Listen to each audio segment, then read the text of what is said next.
A pod that uses automation and emerging technologies in its daily operations is known as a smart pod. Hello everyone! Today, our group is here to discuss the technologies used for the development of smart pods or harbour cities. The concept of a smart pod is to move traditional pods forward with digitalization for higher efficiencies and better management of resources. To detail this, let's first explore its applications. In a smart pod, communication with a sailing ship without any personnel on board is possible. By using autonomous vessels, it can unload goods on the ships automatically. For the energy source, the digital twin is one of the key trends in smart pods for predictive maintenance, allowing the management team to virtually monitor and analyze the emissions output from obtaining petrol. This is where 5G and beyond 5G technologies are needed. There are several basic performance requirements for the use of next-generation computer networks. First, high connection density. As mentioned above, the system and applications in smart pods are embedded with a lot of sensors and actuators that need to be connected through a wire and wireless network. The massive number of connected machines will require B5G that can support about 107 devices per square kilometer. Meanwhile, it is expected to deliver an extremely high data rate transmission. There should be little delay experienced by the users for mission-critical communications. The technologies should also have low air latency and end-to-end latency. In this video, the technology solutions we propose for the development of a smart pod are terahertz wave, visible light communication, massive machine-type communications, and ultra-reliable low-latency communications. Last but not least, we have enhanced mobile broadband. We believe that the integration of these technologies with the current networking architecture, which is including the OSI model, can make the management and communication systems of the pod become more effective as well as more efficient. Let's see how are they going to work in detail one by one next. One of the technologies that can be explored in developing beyond 5G is terahertz wave. Terahertz is an intermediate frequency band between radio and light waves with a high frequency of approximately 100 GHz to 10 THz. Terahertz waves have a higher frequency than conventional radio waves. Using terahertz waves for wireless communications, it is anticipated that it will exceed 10 times the speed and capacity that is achievable with radio waves. In May 2012, a team of researchers from the Tokyo Institute of Technology set a record for wireless data transmission using terahertz waves and proposed that this technology be used as a bandwidth for data transmission in the future. The researchers sent a signal at 542 GHz, setting a record for data transmission rate of 3 gigabits per second. Breakthrough in network throughput can be achieved by replacing radio waves with terahertz waves used in wireless communications. Using terahertz waves, wireless communications between devices will be faster because of its high bandwidth capacity. It can improve quality of service provisioning parameters such as packet loss, jitter, latency, bandwidth, and mean opinion score by reducing network congestion. However, there are a few challenges in realizing this goal. One of the problems is atmospheric absorption. Earth's atmosphere is a strong absorber of terahertz radiation, so the range of terahertz radiation is limited to 10 meters. Therefore, it is not suitable for long-distance communications. Furthermore, there's the path loss problem. Terahertz radiation loses power density as they propagate through a given medium. Lastly, there is a lack of efficient devices that can generate and detect signals in terahertz frequency. In these bands, the device dimensions are significantly large relative to the wavelength. This causes high power loss, in other words, low efficiency. After looking at the characteristic and the challenge for a general terahertz wave, let us dive into one such wave that uses terahertz frequency band, visible light communication or VLC. A communication method that transmits data using visible light, which is at the wavelength of 380 to 700 nanometers. It is a very interesting because it has a huge potential for underwater communication, which is important for a smart pod. To provide a comprehensive explanation, we will be looking at VLC using the Internet Protocol stack. First, how does VLC operate and get implemented into smart pod? Let's illustrate a simple VLC system. The desired information is first converted to a digital binary sequence, which is then modulated using the pulse position modulation scheme, whereby the speeds are transmitted as pulse with varied timing. Next, LED or LD will take the modulated electrical signal and transmit it as optical signal by constant flickering of light. The light beam propagates through the air or water and reaches the destination, which is then noise filtered and picked up by the photodetector. The signal is modulated back to electrical signal and gets amplified. So, in an underwater network architecture, VLC will be used as a means of communication between nodes supported by base station and surface BIOS using mesh or star topology. Next, what are the changes in the network are needed to support VLC? For multiple access control, time division multiplexing and frequency division multiplexing face multiple issues such as limited bandwidth efficiency and high multiple access interference. Hence, it is proposed by Oil Robbie and others to implement non-orthogonal modulation access in conjunction with MIMO VLC, where each signal is allocated to a distinct power level depending upon the channel conditions. When a bad channel is allocated with more power, it can cancel out the interference of other good channels with low power allocation. For network layer, the existing algorithms such as distance vector can still be utilized, but a cross-layer routing should be integrated too. Cross-layer protocol takes information from other layers into account such as the machinery performance, power constraint, channel condition, buffer size at receiver. This protocol can maximize the average system throughput while minimizing energy consumption of the network. Finally, transport layer of underwater communication for VLC is still in primitive stage. The existing protocol TCP is not suitable due to its end-to-end delay with high mean variance, and proposed protocol in the future should consider these challenges to overcome. Overall, VLC can be used for the study of oceanic animals, monitoring of oil rigs, seismic, water quality surveillance, and unmanned operations. It is a much better alternative to RF or acoustic communication in terms of high data rate and low data loss, especially for underwater usage. While there is a multiple research conducted to further enhance the use of VLC for beyond 5G, there is no research conducted of using beyond 5G underwater.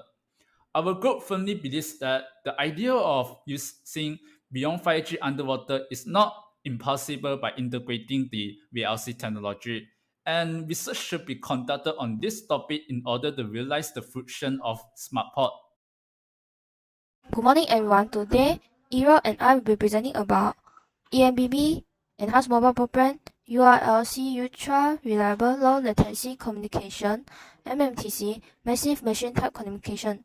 These are three different technologies supported in 5G new radio technology. The terms of EMBB, MMTC, and URLC are widely used when discussing 5G new radio networks. They also help to define the condition that 5G networks must meet to support both present-day and prospective use cases. What is EMBB? EMBB is enhanced mobile broadband. It is to continue to enhance the user experience on the existing basic, especially for mobile bandwidth, which is reflected in the improvement of mobile broadband network speed.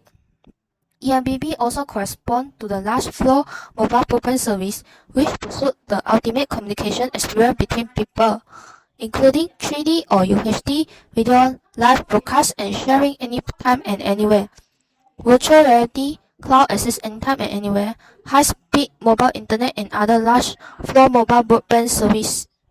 The EMBB use case covers a range of scenarios including hotspot connectivity, which is categorized by a high user density and extremely high data rate and low mobility.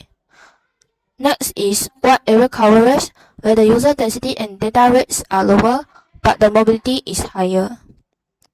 Next, EMBB has some features are supported by 5G use case are 10 gigabit per second peak upstream data rate, 20 gigabit per second breakdownstream data rate, 100 megabit per second for consumer whenever needed. Now moving on, what is MMTC? MMTC is Massive Machine Type Communication, and it is the use case category that require the network to support the mass deployment of billions of low-cost, low-power, low-capacity IoT devices. And it has some features like it supports high density of device, such as 1 million devices per kilometer square. It supports long data rate, about 1 to 100 kilobit per second, and it also offers up to 10 years battery life. And then MMTC can support use cases like home automation, including sensor and actuators and machine monitoring systems that require low data rates. Finally, moving on to the URLC. What is URLC? URLC is ultra reliable low latency communication. It is about how quickly a signal or data can be sent across the network, and in most cases it also manifests itself in the form of a delay. And then URLC also have some characteristics such as it provides ultra responsive connection, and URLC is a ultra reliable and available 99.9999% of the time.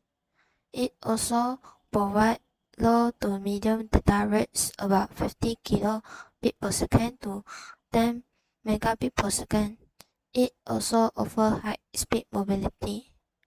URLC can support the use cases like wireless control of industrial manufacturing and production processes, remote medical surgery, driverless and or remotely driven vehicles, and distribution automation in smart grid.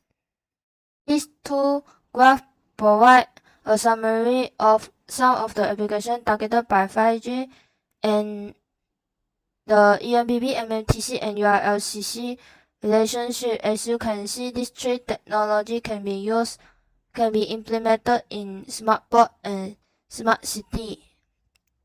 Hence, the three use case classes that 5G new radio network provide are EMBB, MMTC, and URLCC.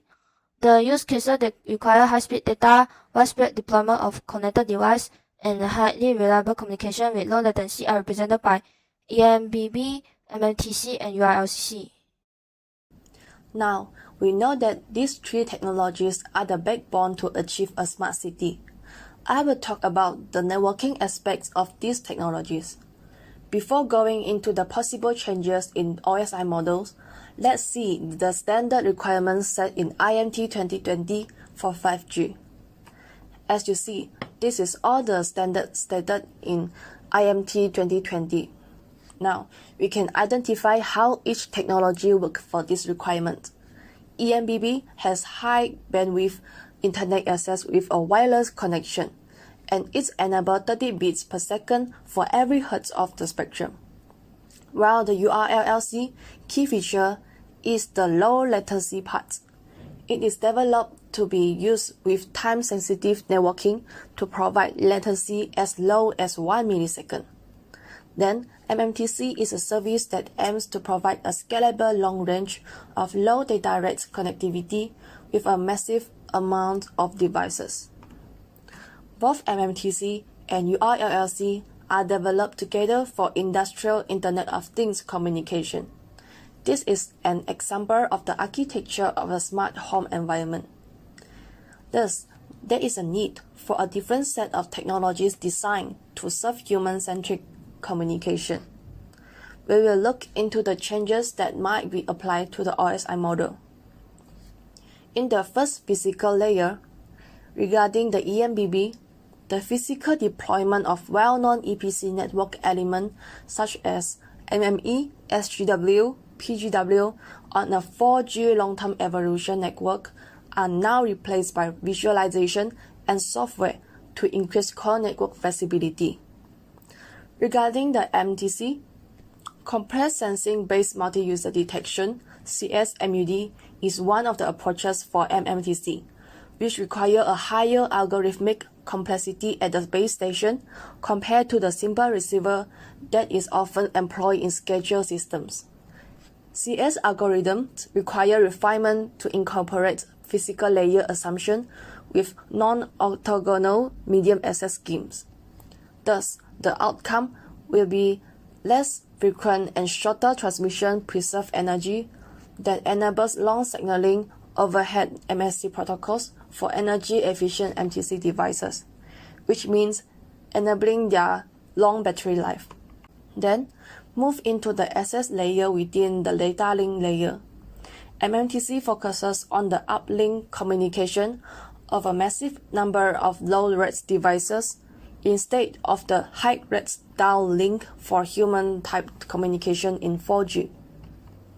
At the same time, non-orthogonal medium access is more suitable than orthogonal transmission because it is not sensitive to errors of synchronization, enables a very lean control signaling, and becomes more efficient in a resource-efficient manner. Next, the network layer is the 5G cellular network interconnected with other access networks. Some functions originally performed in the base station and core networks, including access control, power control, signal processing, etc., might be migrated to the cloud due to the powerful cloud technologies. Lastly, the application layers cover smart industrial, smart manufacturing, autonomous driving, and other services. So, we have discussed what the smart port is and why they are useful. What technologies can help to build smart ports? We have seen terahertz waves, visible light communication, massive machine type communications, ultra reliable low latency communications, and enhanced mobile broadband. If we see smart ports in Malaysian context, Malaysia's ports had progressed over the last 50 years to produce 30 major and medium-sized ports, spreading along the 4,800 miles coastline. Malaysia's top two ports, Port Klang and Tanjung Pelepas, rank in the world top 20 busiest port, handling about 30% of the regional container transshipment business. Digitalizing this and other major ports, namely Johor Port, North Port, Penang Port, Tanjung Baru Port, will increase their effectiveness and provide economic and social benefits. Malaysia's government has begun digitalizing their major ports with the assistance of world-leading technological companies, and we believe seeing these smart ports in the near future. This is the reference list for all the sources that we have used and cited in the video. Thanks for watching.